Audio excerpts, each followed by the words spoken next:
बिहार विधानसभा चुनाव में खराब प्रदर्शन के बाद कांग्रेस पार्टी में समीक्षा की मांग तेज हो रही है।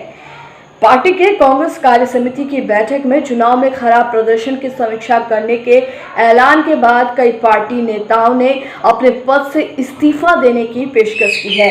कांग्रेस के वरिष्ठ नेता ने कहा है कि बिहार प्रभारी शक्ति सिंह गोहिल ने अपना इस्तीफा पार्टी अध्यक्ष को भेज दिया है। इसके अलावा बिहार प्रदेश कांग्रेस अध्यक्ष मदन मोहन झा सहित कई दूसरे प्रदेश कांग्रेस के नेताओं में भी अपने पद से त्यागपत्र देने की पेशकश की है। इसके साथ ही प्रदेश कांग्रेस के नेता भी चुनाव में खराब प्रदर्शन की समीक्षा की मांग कर रहे हैं। पार्टी महासचिव तारिक अनवर भी हार के कारणों पर विचार की वकालत कर चुके हैं। बिहार कांग्रेस के कई नेता चुनाव में टिकट बंटवारे पर सवाल उठा चुके हैं। इन नेताओं की मांग है कि टिकट बंटवारे की जांच करनी चाहिए। बिहार में पार्टी 70 सीट पर चुनाव लड़ी थी और उसे सिर्फ और सिर्फ 19 सीटें ही मिली थी। कई नेता मानते हैं कि कांग्रेस के खराब प्रदर्शन की वजह से महागठबंधन सरकार बनाने से चूक गया। इधर बिहार प्रदेश कांग्रेस अध्यक्ष मदन मोहन झा को हटाने की मांग हो रही है। पार्टी के एक वरिष्ठ नेता ने कहा है कि सीडब्ल्यूसी की बैठक में हार के कारणों पर विचार करने के बाद प्रदेश नेतृत्व में बदलाव किया जा सकता है। पार्टी के कई नेता टिकट बंटवारे को लेकर भी प्रदेश कांग्रेस नेताओं की भूमिका पर भी सवाल उठा रहे हैं। ऐसे में पार्टी जल्द कदम उठा सकती है। भाजपा की 74 और जदयू की 43 सीटों के अलावा सत्तारूढ़ गठबंधन साझेदारों में हिंदुस्तान आवाम मोर्चा को 4 और विकासशील इंसान पार्टी को 4 सीटें मिली हैं। विपक्षी महागठबंधन में राजद को 75, कांग्रेस को 19, भाकपा माले को 12 और भाकपा एवं माकपा को 2-2 सीटों पर जीत मिली है।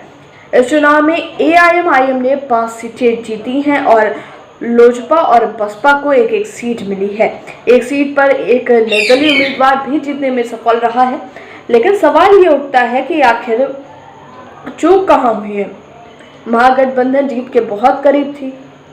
आखिर क्या कमी ऐसी रह गई? सीटों के बंटवारे में कमी रह गई, नेतृत्व में कमी रह गई, ये अभी तय होना बाकी है। और ये सीडब्ल्यूसी की बैठक जब दिल्ली में होगी उस पर ये चर्चा होगी और इसके बाद जो एक तरीके से झड़ी लग गई है चुनाव नतीजों के बाद इस्तीफों की, उस पर भी फैसला होगा कि अब कौन पार्टी में रहेगा और कौन नहीं रहेगा। हार पर समीक्षा होनी अभी बाकी है और सीडब्ल्यूसी की आने वाली बैठक में पूरे तरह से कयास लगाए जा रहे हैं कि बिहार चुनाव का मुद्दा भी जोर शोर से उठेगा। और आपको बता दें कि राष्ट्रीय स्तर भी इस मुद्दे पर जोर शोर से कांग्रेस के अंतर्खाने से भी सवाल अब उठने लगे हैं। कपिल सिब्बल को ही ले ले, उन्होंने भी कांग्रेस में जो नेतृत्व है उसके नेतृत्व पे सवाल उठाए हैं और सवाल के साथ ही अब मांग उठने लगी है कि जो कांग्रेस का नेतृत्व है उसमें बड़े बदलाव की बहुत ही आवश्यकता है। क्योंकि जिस तरीके से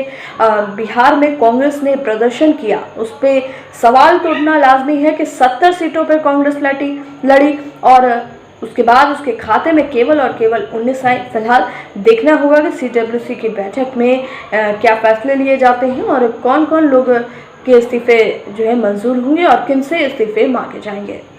बिहार चुनाव का मुद्दा भी जोर शोर से उठेगा और आपको बता दें कि राष्ट्रीय स्तर भी इस मुद्दे पर जोर शोर से कांग्रेस के अंतर्खाने से भी सवाल अब उठने लगे हैं। कपिल सिब्बल को ही ले ले, उन्होंने भी कांग्रेस में जो नेतृत्व है उसके नेतृत्व पे सवाल उठाए हैं और सवाल के साथ ही अब मांग उठने लगी है कि जो कांग्रेस का नेतृत्व है उसमें बड़े बदलाव की बहुत ही आवश्यकता है। क्योंकि जिस तरीके से बिहार में कांग्रेस ने प्रदर्शन किया उस पर सवाल तो उठना लाजमी है कि 70 सीटों पर कांग्रेस लड़ी और उसके बाद उसके खाते में केवल और केवल 19 आए। फिलहाल देखना होगा कि सीडब्ल्यूसी की बैठक में क्या फैसले लिए जाते हैं और कौन कौन लोग के इस्तीफे जो है मंजूर होंगे और किन से इस्तीफे मांगे जाएंगे।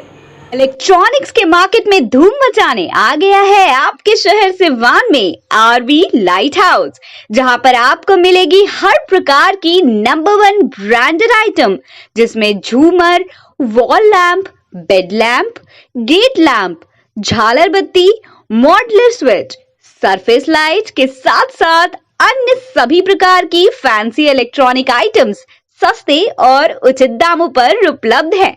तो फिर देर किस बात की, आज ही आइए आरबी लाइट हाउस बड़ी मस्जिद के पीछे कागजी मोहल्ला रोड सिवान। हमारा संपर्क नंबर है 7091318455।